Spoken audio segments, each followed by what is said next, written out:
ರಾಜ್ಯದ 3 ವಿಧಾನಸಭಾ ಕ್ಷೇತ್ರಗಳಿಗೆ ನಡೆಯುವಂತ ಉಪಚುನಾವಣೆ ಕಾವು ದಿನೇ ದಿನೇ ಜೋರಾಗ್ತಾ ಇದೆ. ಚುನಾವಣೆ ಘೋಷಣೆಗೂ ಮುನ್ನವೇ ಡಿಸಿಎಂ ಡಿಕೆ ಚನ್ನಪಟ್ಟಣ ಅಖಾಡಕ್ಕೆ ಎಂಟ್ರಿ ಕೊಟ್ಟಾಗಿದೆ. ಅತ್ತ ಡಿಕೆಗೆ ತಿರುಗೇಟು ಕೊಡೋದಕ್ಕೆ ಎಚ್ಡಿಕೆ ಕೂಡ ರಂಗ ಪ್ರವೇಶವನ್ನ ಮಾಡಿದ್ದಾರೆ. ಈ ಮಧ್ಯೆ ಇನ್ನುಳಿದ 2 ಕ್ಷೇತ್ರ ಅಂತಂದ್ರೆ ಶಿಗ್ಗಾವಿ ಹಾಗೆ ಸಂಡೂರಿನಲ್ಲೂ ಬಿಜೆಪಿ ರಣತಂತ್ರ ಹೆಣೆಯೋದಕ್ಕೆ ಶುರು ಮಾಡಿದೆ.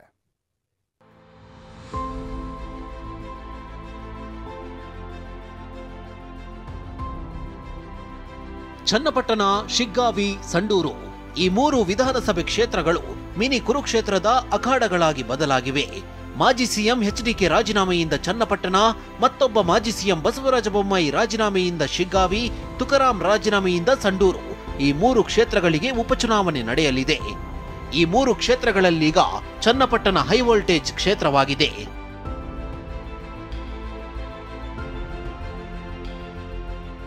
ಚನ್ನಪಟ್ಟಣ ಕ್ಷೇತ್ರಕ್ಕಾಗಿ ಡಿಕೆಶಿ ಎಚ್ಡಿಕೆ ನಡುವೆ ಕದನ.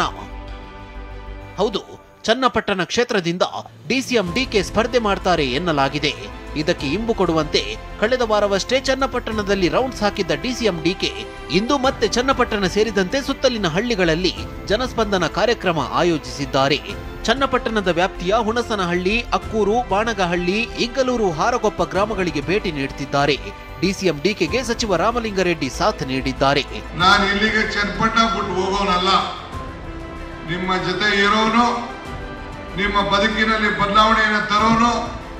ಸರ್ಕಾರ ನಿಮ್ಮ ಮನೆ ಬಾಗಿಲಿಗೆ ಬಂದಿದೆ, ನಿಮ್ಮ ಜೊತೆ ಸಂಪರ್ಕವನ್ನು ಇಟ್ಕೊಳ್ತೇನೆ, ನಿಮ್ಮ ಕೆಲಸಗಳನ್ನ ಮಾಡಿಕೊಡ್ತೇನೆ.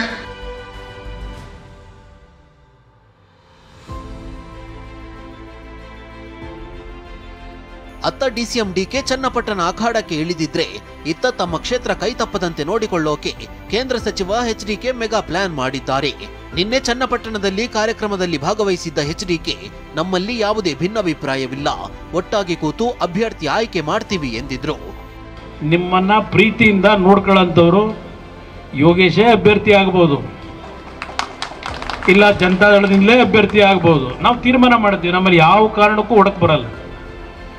ಯೋಗೇಶು ಶ್ರಮ ಪಟ್ಟಿದ್ದಾರೆ, ನಾವು ಅದರಿಂದ ಕೂತ್ ತೀರ್ಮಾನ ಮಾಡ್ತೀವಿ. ನಮ್ಮಲ್ಲಿ ಯಾವುದೇ ಕಾರಣಕ್ಕೂ ಒಡಕಿಗೆ ಅವಕಾಶವಾದ ನಾನು ಕಾರ್ಯಕರ್ತಗಳಿಗೆ ಮನವಿ ಮಾಡ್ತೇನೆ, ನೀವುಗಳಲ್ಲಿ ನಿಗರ ನಿಮ್ಮ ಶಕ್ತಿ ನಮ್ದೇನಿಲ್ಲ, ನೀವು ನಿಮ್ಮ ಶಕ್ತಿಯನ್ನ ಸರಿಯಾದ ರೀತಿ ದಾರೆ ಇರಿದ್ರೆ, ನಿಮ್ಮ ಶ್ರಮ ಇದ್ರೆ ನಾವು ಚುನಾವಣೆ ಗೆಲ್ತೀವಿ. ಚನ್ನಪಟ್ಟಣದಲ್ಲಿ ಬಿಜೆಪಿಯಿಂದ ಅಭ್ಯರ್ಥಿ ಆಯ್ಕೆ ಮಾಡಿದ್ರೆ ಸಿಪಿ ಯೋಗೇಶ್ವರ್ ಆಗೋ ಸಾಧ್ಯತೆ ಇದೆ. ಹೀಗಾಗಿ ಕುಮಾರಸ್ವಾಮಿ ಯೋಗೇಶ್ವರ್ ಅಭ್ಯರ್ಥಿ ಆಗಬಹುದು, ಇಲ್ಲದೆ ಜೆಡಿಎಸ್ನವರು ಆಗಬಹುದು ಎಂದಿದ್ದಾರೆ. ಇಷ್ಟೇ ಅಲ್ಲದೆ ನಿನ್ನೆ ನಡೆದ ಕಾರ್ಯಕ್ರಮದಲ್ಲಿ ಎಚ್ಡಿಕೆ ಡಿಕೆ ಬ್ರದರ್ಸ್ ವಿರುದ್ಧ ವಾಗ್ದಾಳಿ ನಡೆಸಿದ್ರು. ದೇವೇಗೌಡಂದು ಕುಮಾರಸ್ವಾಮಿದು ಮುಗದೇ ಹೋಯ್ತು ರಾಜಕೀಯ, ಜನತಾದಳ ಮುಗಿಸೇ ಇದ್ದೇವೆ ಅಂದ್ರಲ್ಲ, ಇವತ್ತು ನಿದ್ದೆಗೆಟ್ಟಿದ್ದಾರೆ ಅವರು. ಯಾವ ರೀತಿ ಕುಮಾರಸ್ವಾಮಿ ಮುಗಿಸಬೇಕು ಅಂತ ಹೇಳಿ ಇವತ್ತೇನು ಹೊರಟಿದ್ದಾರೆ ಕಳೆದ 2 ತಿಂಗಳಿಂದ. ಕುಮಾರಸ್ವಾಮಿ ಮುಗಿಸೋದಕ್ಕೆ ಹಣ ಬರಕ್ಕೆ ಇವರ ಬರೆಯೋರು. ಇಂಥವ್ರು 100 ಜನ ಹುಟ್ಟು ಬಂದರೂ ನಮಗೇನು ಮಾಡೋಕ್ಕಾಗಲ್ಲ. ನನಗೆ ಆ ನಂಬಿಕೆ ಇದೆ, ನೋಡೋಣಂತೆ, ಹೆದರ್ಕೊಂಡು ಹೋಗಲ್ಲ. ಹೀಗೆ ಬಿಜೆಪಿ ನಾಯಕರ ಜೊತೆಗೂಡಿ ಎಚ್ಡಿಕೆ ಚನ್ನಪಟ್ಟಣದ ಮೇಲೆ ಕಣ್ಣಿಟ್ಟಿದ್ದಾರೆ. ಅತ್ತ ಉಳಿದೆರಡು ಕ್ಷೇತ್ರಗಳಲ್ಲಿ ತಂತ್ರಗಾರಿಕೆ ಮಾಡಲು ವಿಜಯೇಂದ್ರ ಮುಂದಾಗಿದ್ದಾರೆ. ದೆಹಲಿಗೆ ತೆರಳಿ ಅಭ್ಯರ್ಥಿ ಆಯ್ಕೆ ಕುರಿತು ಚರ್ಚಿಸಲಿರುವ ವಿಜಯೇಂದ್ರ 3 ಕ್ಷೇತ್ರಗಳಿಗೆ ಅಭ್ಯರ್ಥಿ ಆಯ್ಕೆ ಮಾಡಬೇಕಿರೋ ಹಿನ್ನೆಲೆಯಲ್ಲಿ ಬಿಜೆಪಿ ರಾಜ್ಯಾಧ್ಯಕ್ಷ ವಿಜಯೇಂದ್ರ ತಂತ್ರಗಾರಿಕೆ ಮಾಡ್ತಿದ್ದಾರೆ.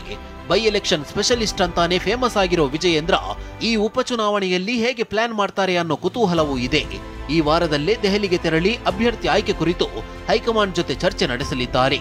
ಈ ಮಧ್ಯೆ ಶಿಗ್ಗಾವಿ ಮತ್ತು ಸಂಡೂರಿನಲ್ಲಿ ಅಭ್ಯರ್ಥಿ ಆಯ್ಕೆ ಕುರಿತು ಚರ್ಚೆಗಳು ನಡೆಯುತ್ತಿವೆ.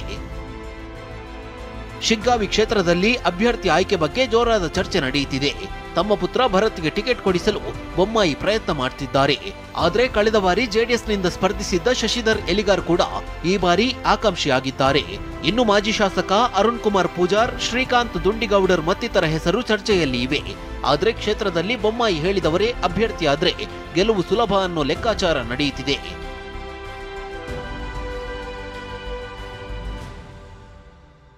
ಇನ್ನು ಸಂಡೂರಿನಲ್ಲಿ ಬಿಜೆಪಿ ಅಭ್ಯರ್ಥಿ ಯಾರಾಗ್ತಾರೆ ಅನ್ನೋ ಪ್ರಶ್ನೆ ಇದೆ. ಯಾಕಂದ್ರೆ ಬಿಜೆಪಿ ಅಭ್ಯರ್ಥಿಯಾಗಲು ರೆಡಿಮೇಡ್ ಗಂಡಿನ ರೀತಿ ರಾಮುಲು ಇದ್ದಾರೆ. ಆದ್ರೆ ಸಂಡೂರಿನಲ್ಲಿ ಅಭ್ಯರ್ಥಿಯಾಗಲು ಮಾಜಿ ಸಚಿವ ಬಿ ಶ್ರೀರಾಮುಲು ಅವರೇ ಹಿಂದೇಟು ಹಾಕ್ತಿದ್ದಾರೆ. ಒಂದು ವೇಳೆ ಸಂಡೂರಿನಲ್ಲಿ ಸೋಲಾದ್ರೆ ಸತತ 3ನೇ ಸೋಲಾಗುತ್ತೆ ಅನ್ನೋ ಕಾರಣಕ್ಕೆ ಹೀಗಾಗಿ ಸಂಡೂರಿನಲ್ಲಿ ಅಭ್ಯರ್ಥಿಯಾಗಲು ರಾಮುಲು ಹಿಂದೇಟು ಹಾಕ್ತಿದ್ದಾರೆ. ಇಂಟ್ರೆಸ್ಟಿಂಗ್ ಅಂದ್ರೆ 2023ರಲ್ಲಿ ಸಂಡೂರು ಕ್ಷೇತ್ರದಿಂದ ರಾಮುಲು ಟಿಕೆಟ್ ಬಯಸಿದ್ರು. ಹೀಗೆ ಬೈ ಎಲೆಕ್ಷನ್ ಅಖಾಡಗಳಲ್ಲಿ ಸೋಲು ಗೆಲುವಿನ ಲೆಕ್ಕಾಚಾರ ಶುರುವಾಗಿದೆ. ಯಾರ್ಯಾರ ತಂತ್ರ ಏನಾಗಿರುತ್ತೆ ಮುಂದೆ ಗೊತ್ತಾಗಲಿದೆ. ಬೆಂಗಳೂರಿನಿಂದ ಕಿರಣ್ ಹಣಿಯಾಡ್ಕ ಜೊತೆ ಸೈಯದ್, TV9 ರಾಮನಗರ.